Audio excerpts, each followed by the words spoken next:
مجورہ شہر کے مجاہدوں کے ٹھکانے پر اتفاق سے رشید احمد اور مجورہ حلقے کے ماسٹر سپائی قطب الدین وہاں پر موجود تھے۔ کمانڈو شیر خان اور مجاہد شاہد علی نے انہیں سارے واقعات بیان کیے اور ان سے کمانڈو ایکشن کے بارے میں مشورہ طلب کیا۔ سپائی ماسٹر قطب الدین کہنے لگا، یہ بات یقینی طور پر نہیں کہی جا سکتی کہ ڈاکٹر پلائی آج رات ہی ناگداسی کے پاس آئے گا۔ اس صورت میں آپ کو ناگداسی کے مکان کے آس پاس کے علاقے کی رات کے وقت نگرانی کرنی ہوگی، لیکن اپنی تیاری آپ لوگوں کو کر رکھنی ہوگی تاکہ اگر رات کے وقت ڈاکٹر پلائی وہاں آ جائے تو آپ اپنے منصوبے پر عمل کر سکیں۔ رشید احمد نے قطب الدین کی تائید کرتے ہوئے کہا، یہ اس لیے بھی ضروری ہے کہ اگر آج رات ڈاکٹر پلائی ناگداسی کے پاس آ جاتا ہے تو اس کے بعد اس کا کچھ پتہ نہیں کہ وہ کتنے دنوں کے بعد وہاں آئے گا۔ شاہد علی نے کہا، ہم نے بھی یہی فیصلہ کیا ہے، ہم اپنی تیاری اور ایکشن پلان پوری طرح سے تیار رکھیں گے اور ناگداسی کے مکان کے پیچھے چھپ کر نگرانی کریں گے۔ اگر وہ آ جاتا ہے تو ہم 10 منٹ کے اندر اندر اپنے ایکشن پلان پر عمل درآمد شروع کر سکتے ہیں۔ ماسٹر سپائی قطب الدین نے کہا، آپ کو کمانڈو ایکشن کے واسطے جن جن چیزوں کی ضرورت ہے ہمیں بتا دیں، ہم آپ کو مہیا کر دیں گے،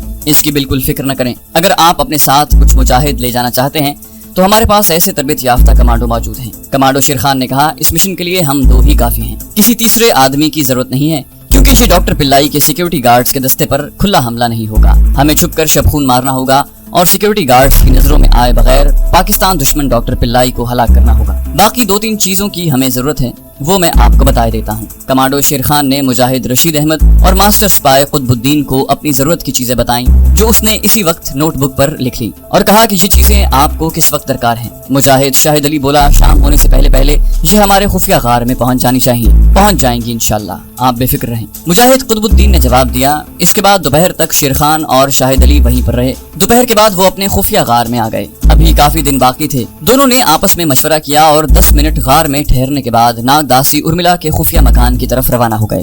شاہد علی نے سپیروں کی بین ہاتھ میں لے لی تھی۔ شیر خان کے ہاتھ میں ایک پرانا تھیلا تھا۔ ناگداسی ارملا کے مکان کے قریب آ کر شاہد علی نے یوں ہی بین بجانی شروع کر دی تھی اور شیر خان جھاڑیوں کو چھڑی سے ادھر ادھر ہٹانے لگا۔ وہ یہ ظاہر کر رہے تھے کہ کسی خاص قسم کے سانپ کو تلاش کرتے پھر رہے ہیں۔ حقیقت میں وہ بڑی تیز نگاہوں سے ناگداسی کے مکان کی 4 دیواری کا جائزہ لے رہے تھے۔ مکان کی پچھلی دیوار سے تھوڑے فاصلے پر جہاں نیچے کھائی کی ڈھلان شروع ہوتی تھی، جھاڑی کے پاس بیٹھ گئے۔ وہ جھاڑیوں کی اوٹ میں تھے اور سامنے سے انہیں کوئی نہیں دیکھ سکتا تھا۔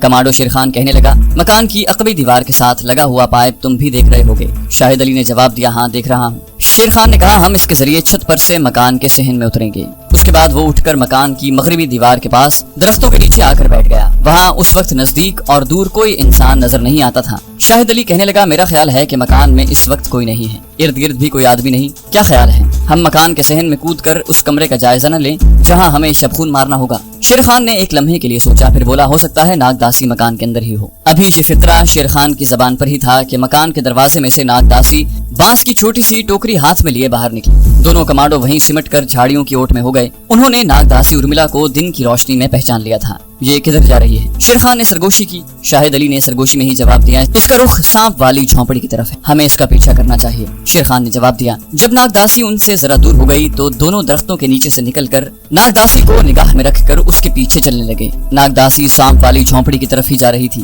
سانپ والی جھونپڑی اس کے مکان سے زیادہ فاصلے پر نہیں تھی۔ وہ جھونپڑی کے پاس آ کر رک گئی۔ اس نے پیچھے مڑ کر دیکھا۔ دونوں کمانڈو جلدی سے جھاڑیوں کے پیچھے چھپ گئے۔ ناگداسی نے انہیں نہیں دیکھا تھا۔ وہ جھونپڑی میں داخل ہو گئی۔ دونوں کمانڈو وہیں بیٹھے رہے۔ یہ کیا کرنے گئی ہے؟ شیر خان نے پوچھا۔ شاہد علی بولا، ہو سکتا ہے اپنے گلابی سانپ کی دیکھ بھال کرنے گئی ہو۔ 2-3 منٹ کے بعد ناگداسی جھونپڑی سے نکل آئی۔ اس کی گردن کے ساتھ گلابی سانپ لپٹا ہوا تھا۔ گلابی سانپ نے اپنا پھن ناگداسی کے گلے سے اوپر اٹھا رکھا تھا۔ اسے آتا دیکھ کر شیر خان اور شاہد علی سرکتے ہوئے دوسری طرف جھاڑیوں کے پیچھے چھپ گئے۔ ناگداسی جس راستے سے گئی تھی اسی راستے سے واپس آئی اور مکان میں چلی گئی۔ دونوں کمانڈو جھاڑیوں کی اوٹ میں بیٹھے مکان کے دروازے کی طرف دیکھنے لگے جسے ناگداسی بند کر گئی تھی۔ اب کیا خیال ہے تمہارا؟ مجاہد شاہد علی نے پوچھا۔ شیر خان بولا، اس وقت مکان کے اندر جانے کا سوال ہی پیدا نہیں ہوتا، اس لیے ہمیں واپس جانا چاہیے۔ دونوں اٹھے اور عقب کی جانب جو گہری کھائی تھی اس میں اتر گئے۔ یہ کھائی آگے جا کر سمندری چٹانوں کی طرف نکل گئی۔ وہ کھائی کے اندر چلتے ایک جگہ کھائی سے باہر نکل آئے۔ تھوڑی دیر کے بعد وہ اپنی خفیہ غار میں بیٹھے اپنے مشن کے بارے میں باتیں کر رہے تھے۔ شیر خان کہہ رہا تھا، ہمیں ہر رات یہاں سے نکل کر ناگداسی کے مکان کا جائزہ لینا ہوگا۔ اگر آج رات واقعی ڈاکٹر پلائی آیا ہوگا تو ہمیں اس کا سراغ مل جائے گا۔ مجاہد شاہد علی کہنے لگا، سیکیورٹی گارڈز کے آدمی ادھر ادھر درختوں جھاڑیوں میں چھپے ہوئے ہوں گے، وہ ہمیں نظر نہیں آئیں گے۔ بہتر یہی ہوگا کہ ہم میں سے کوئی ایک ہر روز رات ہوتے ہی ناگداسی کے مکان کے قریب کسی جگہ چھپ کر بیٹھ جائے۔ جس وقت ڈاکٹر پلائی اپنے باڈی گارڈز کے ساتھ بند گاڑی میں وہاں آئے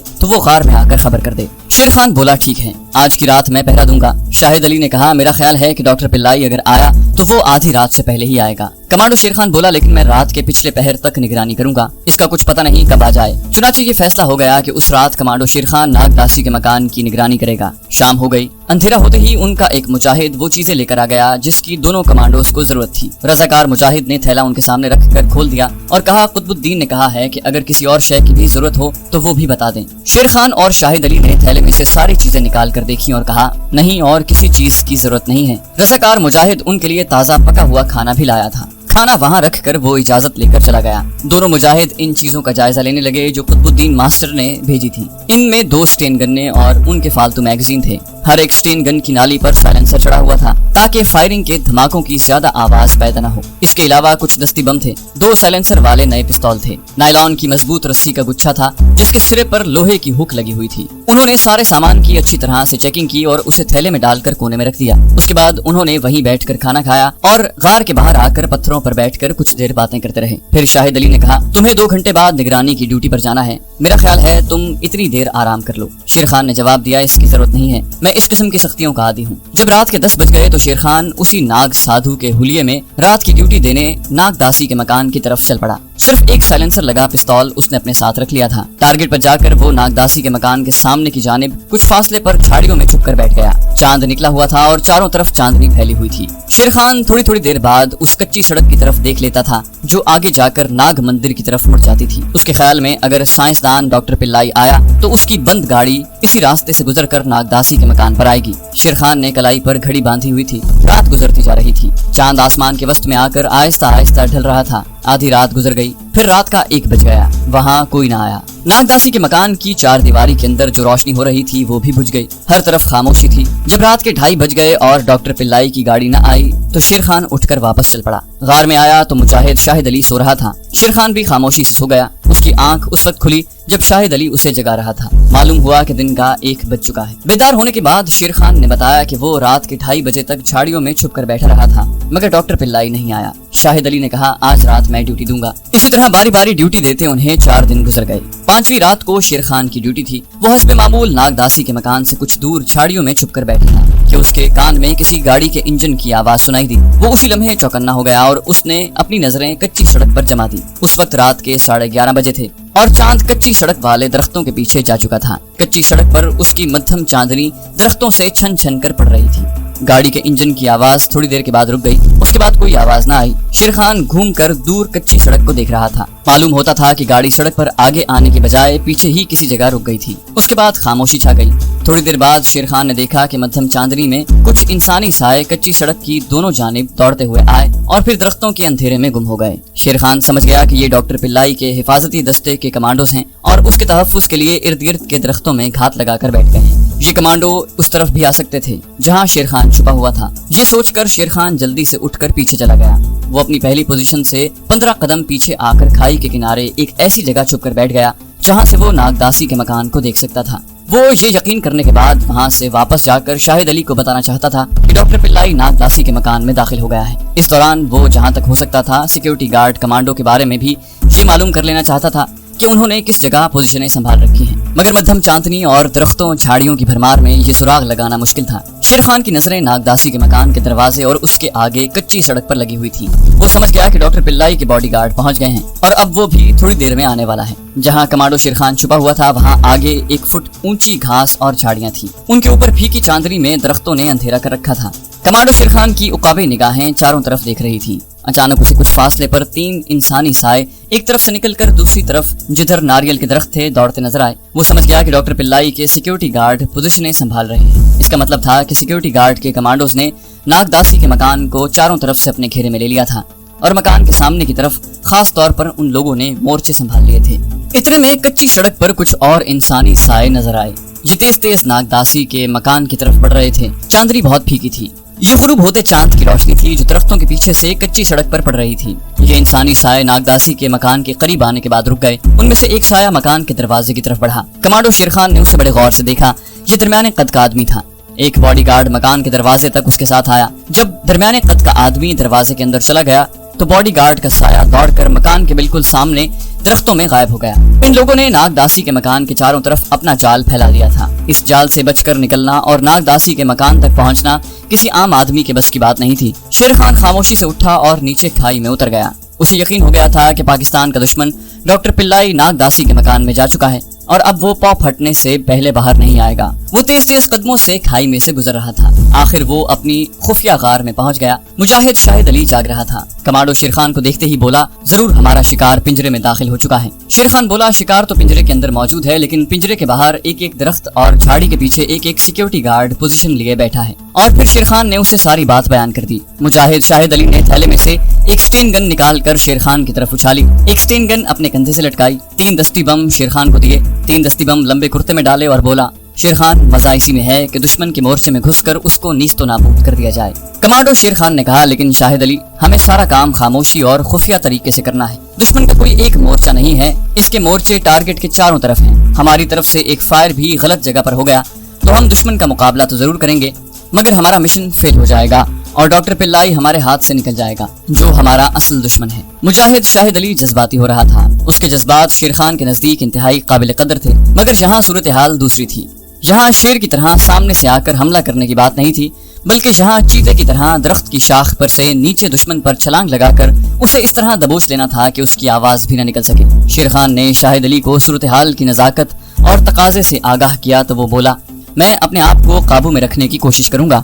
انہوں نے ایک ایک کمانڈو چاقو بھی لے لیا۔ وہ خاموشی سے غار میں سے نکلے اور چٹانوں کی تاریک راہداری میں سے ہوتے ہوئے آگے جا کر اس کھائی میں اتر گئے جو ناگداسی کے مکان کے عقب سے ہوتی ہوئی آگے نکل جاتی تھی۔ جب انہیں غروب ہوتی پھیکی چاندنی میں ناگداسی کے مکان کی چار دیواری نظر آئی تو وہ ڈھلان چڑھ کر کھائی سے باہر آ کر وہیں بیٹھ گئے۔ ناگداسی کے مکان کی عقبی دیوار ان سے زیادہ دور نہیں تھی۔ وہ وہیں دبک کر بیٹھے ماحول کا عقابی نظروں سے جائزہ لیتے رہے۔ اتنے میں چاند مغربی افق میں غروب ہو گیا۔ اس کے ساتھ ہی رات کی تاریکی گہری ہو گئی، لیکن اس تاریکی میں دونوں مجاہدوں کی نگاہیں کافی کچھ دیکھ سکتی تھیں۔ کچھ دیر تک وہ مکان کی دیوار کو تکتے رہے، پھر شیر خان نے شاہد علی کو ہاتھ سے اشارہ کیا۔ مجاہد شاہد علی نے وہیں دیوار کی طرف رخ کر کے سٹین گن سیدھی کر کے پوزیشن لے لی اور شیر خان آہستہ آہستہ جھک کر مکان کی دیوار کی طرف بڑھا۔ وہ نائلون کی رسی اس لیے اپنے ساتھ نہیں لائے تھے کہ اتنے سارے سیکیورٹی گارڈز کے گھیرے میں کمند چھت پر پھینکنے سے اس کی آہنی ہک کی آواز پیدا ہو سکتی تھی اور سیکیورٹی والوں کو خبردار کر سکتی تھی۔ چنانچہ انہوں نے دیوار کے ساتھ چمٹے ہوئے پائپ کے ذریعے ہی اوپر چڑھنے کا فیصلہ کیا۔ دیوار کے قریب آ کر شیر خان پائپ کی طرف بڑھنے ہی لگا تھا کہ اسے انسانی قدموں کی دھمک سنائی تھی۔ وہ وہیں نیچے ہو گیا۔ یہ ایک نہیں 2 آدمی تھے، ان کے ہاتھوں میں گنے تھی اور وہ دیوار کی طرف آ رہے تھے۔ دیوار کے پاس آ کر وہ تھوڑی دیر کے لیے رکے اور ادھر ادھر دیکھنے لگے۔ پھر ایک سیکیورٹی گارڈ دیوار کے ایک کونے کی طرف اور دوسرا دیوار کے دوسرے کونے کے پاس جا کر کھڑا ہو گیا۔ صورتحال تبدیل ہو گئی تھی۔ شیر خان 1 فٹ اونچی گھاس اور جھاڑیوں کے درمیان سمٹ کر بیٹھا دونوں کو غور سے دیکھ رہا تھا۔ دونوں سیکیورٹی گارڈ جم کر جیسے پہرے پر کھڑے ہو گئے تھے۔ خطرہ تھا کہ یہ شیر خان کو دیکھ لیں گے۔ شیر خان کا ان سے فاصلہ زیادہ نہیں تھا، ان کی موجودگی میں دیوار کی طرف بڑھنے کا سوال ہی پیدا نہیں ہوتا تھا۔ شیر خان نے فیصلہ کیا کہ پیچھے جا کر ان دونوں کے یہاں سے ہٹ جانے کا انتظار کیا جائے۔ چنانچہ وہ وہیں بیٹھے بیٹھے گھاس میں پیٹ کے بل آہستہ آہستہ لیٹ گیا اور کھائی کی طرف جہاں شاہد علی پوزیشن لیے بیٹھا تھا رینگنے لگا۔ رات کے وقت شبنم کے گرنے سے گھاس اور جھاڑیاں گیلی ہو رہی تھی، جس کی وجہ سے گھاس میں رینگنے سے سرسراہٹ پیدا نہیں ہو رہی تھی۔ شیر خان آہستہ آہستہ رینگتا ہوا شاہد علی کے پاس آ گیا اور جلدی سے اٹھ کر بیٹھ گیا اور شاہد علی کو اور پیچھے ہٹ جانے کا اشارہ کیا۔ وہ کھائی کے کنارے پر آ گئے۔ شاہد علی نے سرگوشی میں کہا، سیکیورٹی گارڈ کے 2 آدمی دیوار کی نگرانی کر رہے ہیں، میں نے دیکھ لیا تھا۔ شیر خان نے آہستہ سے کہا، ہمیں انتظار کرنا ہوگا، نیچے کھائی میں آ جاؤ۔ وہ ڈھلان اتر کر نیچے کھائی میں آ کر ایک طرف جھاڑیوں کی اوٹ میں بیٹھ گئے۔ مجاہد شاہد علی نے بے چینی سے کہا، یہاں ہم کب تک بیٹھے رہیں گے؟ شیر خان بولا، جب تک دونوں گارڈ دیوار کے قریب سے ہٹ نہیں جاتے ہمیں یہیں بیٹھ کر انتظار کرنا ہوگا۔ شیر خان محسوس کر رہا تھا کہ مجاہد شاہد علی دھاوا بولنے کے لیے بے قرار ہو رہا ہے، مگر یہ مقام صبر کرنے اور حکمت عملی سے کام لیتے ہوئے مناسب وقت تک انتظار کرنے کا تھا۔ کچھ دیر کے بعد شیر خان اٹھ کر کھائی کے اوپر گیا اور اس نے دیکھا کہ دونوں گارڈ اپنی جگہ پر کھڑے ہیں۔ وہ نیچے آ گیا۔ دوسری بار شاہد علی حالات کا جائزہ لینے اوپر گیا اور وہ بھی نیچے آ گیا اور بولا، یہ لوگ تو یہاں سے نہیں ہلیں گے، تو کیا ہم یہ موقع ہاتھ سے نکل جانے دیں؟ شیر خان نے دھیمی آواز میں کہا، شاہد علی، مصلحت کا تقاضا یہی ہے کہ ہم ان کے وہاں سے چلے جانے کا انتظار کریں۔ شاہد علی نے پوچھا، اور اگر وہ نہ گئے تو؟ شیر خان نے کہا، تو پھر ہمیں اگلے کسی موقع کا انتظار کرنا ہوگا اور کوئی اور حکمت عملی مرتب کرنی ہوگی۔ شاہد علی نے کوئی جواب نہ دیا، مگر شیر خان اندھیرے میں بھی دیکھ رہا تھا کہ شاہد علی پیچ و تاب کھا رہا ہے۔